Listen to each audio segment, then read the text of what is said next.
Here in central Edmonton, just south of White Avenue, commonly referred to as Happy Beer Street because of all the breweries and distilleries. And just in time for patio season, Alberta's government is looking to celebrate the province's local liquor industry, while Prime Minister Carney has pledged to make it easier to sell across the country.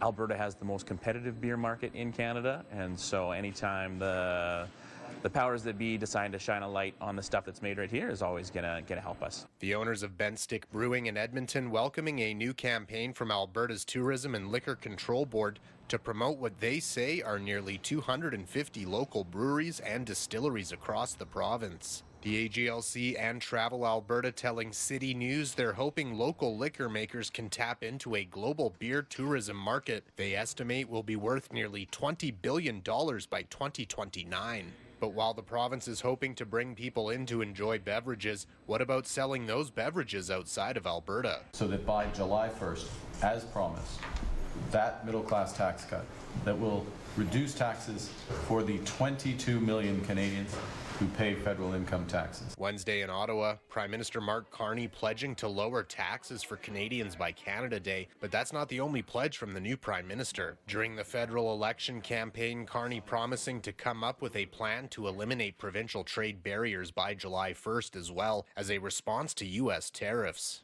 Boyd saying right now it's hard to get Alberta alcohol to eastern provinces due to different provincial standards. Often it would be like a subjective tasting panel, and so you can send your beer there and there's a group of people that will say yes it's good enough or no it's not good enough. It doesn't necessarily mean that it's going to be selected on its merit. It could just be it's not from here and so it's not selected. It's not a very transparent process. It's unclear what removing federal trade barriers will look like, but Wednesday, Ontario and Manitoba signing a deal to boost the movement of goods between their provinces. Back at home, a spokesperson for Alberta's Minister of Service Alberta highlighting how the province has already made strides in eliminating provincial trade barriers for alcohol, including an agreement with British Columbia to ship wine directly to consumers, adding in part, quote, "We are hopeful that this will serve as a springboard for future agreements with other provinces, as well as discussions on how to further reduce barriers impacting the interprovincial trade of liquor." Reporting from Edmonton,